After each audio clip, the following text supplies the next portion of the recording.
Nous sommes en direct de Kinshasa avec Martin Fayoulou. Bonsoir. Vous êtes président du parti Engagement pour la citoyenneté et le développement, ECID.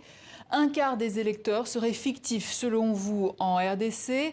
Votre demande d'audit indépendant est restée lettre morte. Alors pourquoi Martin Fayoulou se lancer dans cette course à la présidentielle si vous pensez que les dés sont pipés d'avance ou que les conditions que vous aviez posées ne sont toujours pas réunies? Bonsoir, madame. Écoutez, nous sommes allés pour continuer la contestation, pour continuer à réclamer la vérité des jeunes, à réclamer la transparence. Donc, maintenant, nous avons changé de fusil d'épaule.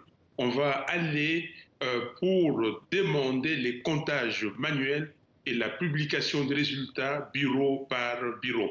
Voilà ce qui nous motive. Et là, maintenant, et j'ai dit tout à l'heure au président de la commission électorale qu'il faut qu'il puisse mettre en place une commission, entre deux candidats présidents de la République et la CENI, un cadre de concertation pour discuter des règles du jeu. Donc nous allons continuer pour la transparence des élections.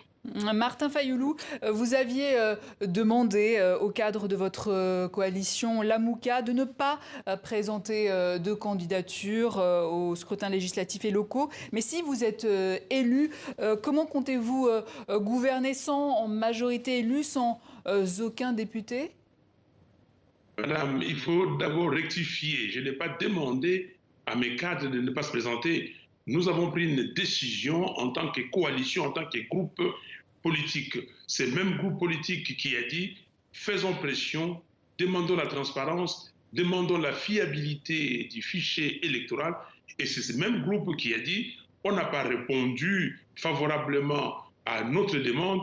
Maintenant, comme les évêques catholiques et les pasteurs protestants ont dit qu'il y avait un autre contrôle citoyen qui pouvait se faire au niveau des comptages, au niveau des bureaux de vote, et le même groupe a décidé de présenter ma candidature. Donc Alors, comment on va... vous considérez Nous allons... que c'est un gage de transparence, selon vous? Exactement. C'est un gage de transparence et mes candidats députés nationaux et députés provinciaux vont battre campagne avec moi et si nous gagnons, ils vont travailler avec moi et ce n'est pas perdu. Martin Fayoulou, vous êtes dit ouvert à une candidature commune de l'opposition, mais si c'était autour d'un autre leader de l'opposition que vous-même, seriez-vous d'accord? Écoutez, nous représentons le peuple. Je ne suis pas Martin Fayoulou. Pour être Martin Fayoulou, on a toujours dit que la Mouka, c'était un esprit, c'était l'esprit du peuple. Que veut le peuple aujourd'hui? Moi, je vais suivre la volonté du peuple. En tout cas, vous voyez bien qu'il y a cette accélération du dépôt des candidatures d'opposition avec Moïse Katumbi aujourd'hui. On l'a vu, le docteur Mukwege il y a 2 jours. À ce rythme-là, l'opposition part bien divisée face à Tshisekedi. Que faire? Il n'y a pas de division de l'opposition, il y a un peuple qui a rendez-vous avec un de ses fils ou une de ses filles pour diriger le pays, pour changer des choses. Monsieur Tshisekedi n'a aucune chance. Il ne pourra jamais gagner. Je ne pense même pas qu'il pourra être aligné comme 3e ou 4e candidat. Donc, le combat est là. C'est le combat du peuple et le peuple va décider qui il veut mettre à la tête du pays. Tshisekedi a échoué totalement. Il a corrompu le pays. Il a livré le pays à la balkanisation et le peuple n'en veut pas. Aujourd'hui encore, Martin Fayoulou, et vous l'aviez dit tout à l'heure, vous réclamez la vérité des urnes suite aux élections de 2018. Vous vous considérez toujours comme le président élu. Ne craignez-vous pas que l'histoire se répète au vu du manque de transparence parfois que vous dénoncez? Mais vous avez tout à fait raison. C'est pour cela que nous avons dit au peuple que si d'aventure on vous volait encore votre victoire, vous n'avez qu'une chose à faire, c'est rester dans la rue, revendiquer, et nous avons l'article 64 de la Constitution, il faut mettre cet article à exécution. Voilà ce que nous avons dit au peuple, et aujourd'hui, ces contrôles citoyens doit s'effectuer. Le peuple doit rester dans le bureau des votes et nous allons tout faire pour que cette fois-ci, la vérité des urnes soit établie. Martin Fayulu, plusieurs villages du Nord Kivu, dans le Massissi et Rutshuru, restent sous occupation du M23. Leurs habitants ne pourront donc pas aller voter. Là encore, comment garantir la crédibilité des résultats sans ces deux territoires?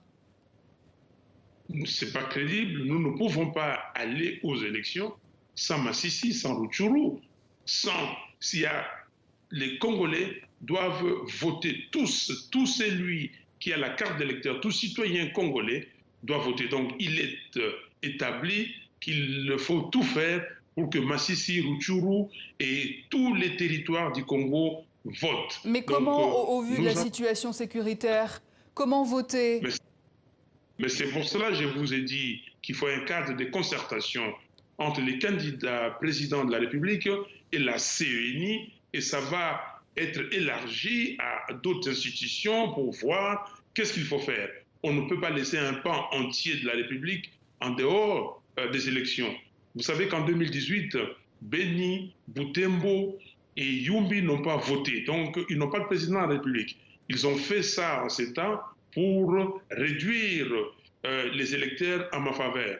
Mais cette fois-ci, c'est notre combat. Notre député du Nord Kivu, Jean-Baptiste Kassekwa, se bat pour que Rutshuru, Massissi et toutes les contrées du Nord Kivu puissent voter, et même de l'Ituri. Parce qu'aujourd'hui, aussi, en Ituri, il y a des problèmes à Kwamoto. À côté de Kinshasa, ici, on n'a pas enrôlé les électeurs, et il y a l'insécurité totale, et même dans certains quartiers de Kinshasa. Merci. Donc, Martin Fayulu. Merci beaucoup. Je rappelle que vous êtes président du parti SID, que vous êtes candidat à la présidentielle de décembre prochain en RDC.